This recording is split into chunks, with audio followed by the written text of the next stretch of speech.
we're concluding our sermon series called Uncompromising Faith. Uncompromising Faith. And if you've been with us, what we've been doing, we've been looking at these really very exciting and dramatic passages from the Old Testament prophet Daniel, prophets of the Old Testament. And I mentioned this the last couple of weeks, and I'll mention it again this morning, the definition of the word compromise, because it's pertinent to our conversation. The word compromise means to make a shameful or a disreputable concession. Make a shameful or disreputable concession. In other words, apply that definition to how we're using it. If we compromise our faith, if we do what we know to be wrong in the eyes of God because of peer pressure or whatever kind of pressure is out there, we make a shameful concession. If we compromise our faith, we make a disreputable concession. In other words, we cave in. We cave into the pressure. We abandon our convictions. We abandon biblical principles. We abandon what we know to be true because of this perceived pressure that day-to-day life brings. And I mentioned this the past couple of weeks, and I'll mention it again today. I think that even the best of us, unfortunately, at times anyway, are tempted to compromise on our faith, to do things because of the pressure of the situation, because of the dynamics of everyday life, that we're pressured and we end up doing things that we shouldn't do. We make a shameful or a disreputable concession.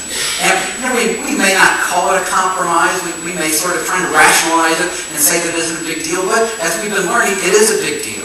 As a matter of fact, the last couple of weeks, we've talked about, I think, two principles that were at work in 600 BC when Daniel was alive, but it's also still around today, here in the 21st century. And that is, remember, week one, we talked about how God will honor us if we honor Him. Meaning, if we honor God, meaning that we take a stand.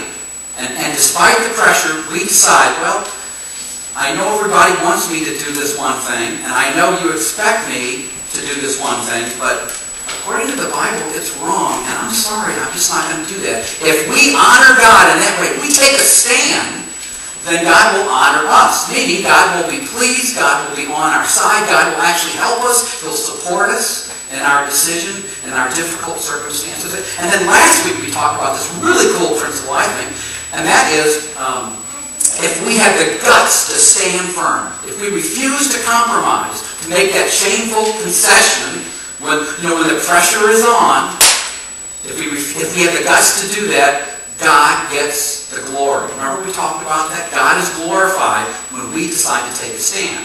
Now, today we're going to talk about a whole new principle, and it's something new that we really haven't talked about. I think we've seen it at least to a limited degree, but we really see it clearly today. And that is this idea of there is a correlation, there is a connection between our relationship with God and who we are in everyday life here on earth. There's a connection between our relationship with God and our relationship with people here on earth. And by that I mean, if we have a great relationship with God, we trust Him in every way. We trust Him across the board. We totally depend on Him. We have a great relationship with Him. Very often, if that's the case, very often here on earth, we will be trustworthy people. We'll be people of high character. We'll be people of integrity. People will respect us. Now, they may not always agree with us because of our difficult stands that at times we decide to make. And, there may be personality conflicts, but when it comes to our character, people here on earth won't be able to dent us in any way. We'll be high character, high integrity, very trustworthy people here on earth. And why will we be trustworthy? Because we have a great relationship with our Heavenly Father. Again, I say, there's a connection between our relationship with God and who we are in everyday life here on earth. I tell you what, I've been praying all week that I can sort of verbalize and communicate how important this connection is. We need to see this connection. The more we trust God, the better our relationship is with the Lord, the more integrity we have here on earth, the more trustworthy we are here on earth. There's a connection between our relationship with the Lord and our relationship with other people here on earth. So, couple quick questions for you then. Would you like a good relationship? No, not just a good relationship. A great relationship with God. Does that interest you?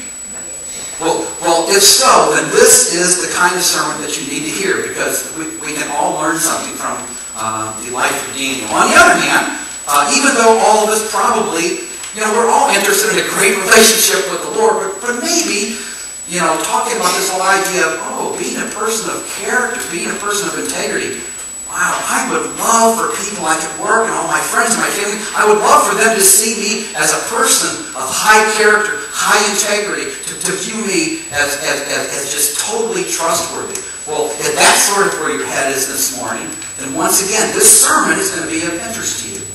Because I say again, and I am repeating myself deliberately, there is a connection between our relationship with God and who we are in everyday life here on earth. And I think we're going to see that connection in a big way in the life of Daniel. So let's open our Bibles to chapter 6. Daniel chapter 6. If you're using one of the church's Bibles, I think it's page 665. Okay. Another great way to find it is to find Matthew. You know where Matthew is? And then hang left several small books, and you'll eventually come across Daniel. So that's another way to get to it. Now, to sort of set the context, remember Daniel, in around 600 BC, 600 years before Jesus is born, the Babylonians, or the dominant empire on the planet, they invade Israel, and they carry away many of the Jews. In fact, a handful of the young Jewish men, young Jewish teenagers, including Daniel, were actually brought to the palace. Remember that? We talked about that a couple weeks ago. And they were actually trained to become government workers. So Daniel became a very prominent government worker.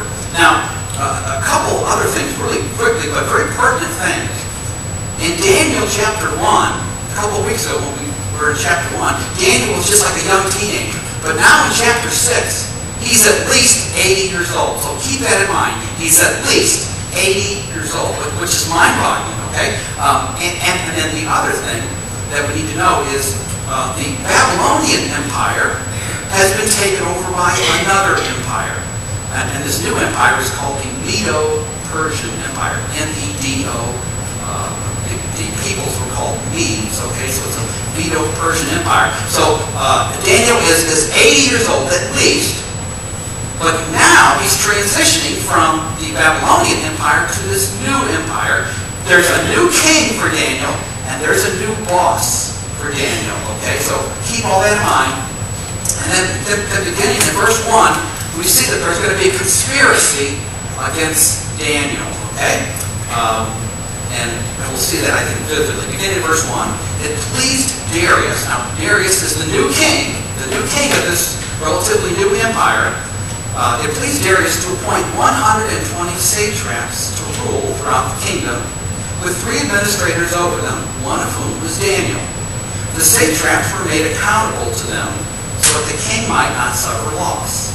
Now Daniel so distinguished himself among the administrators and the satraps by his exceptional qualities that the king planned to set him over the whole kingdom. At this, the administrators and the satraps tried to find grounds for charges against Daniel and his conduct of government affairs, but they were unable to do so. They could find no corruption in him because he was trustworthy and neither corrupt nor negligent. Finally, these men said, "We will never find any basis for charges against this man Daniel unless it has something to do with the law of his God." So the administrators and the satraps went as a group to the king and said, "O King Darius, live forever. The royal administrators, prefects, satraps, advisors, and governors have all agreed that the king should issue an edict and enforce the decree that anyone who prays to any god or man during the next 30 days, except you, O king, shall be thrown into the lion's den. Now, O king, issue the decree and put it in writing so that it cannot be altered, in accordance with the laws of the Medes and Persians, which cannot be repealed." So King Darius put the decree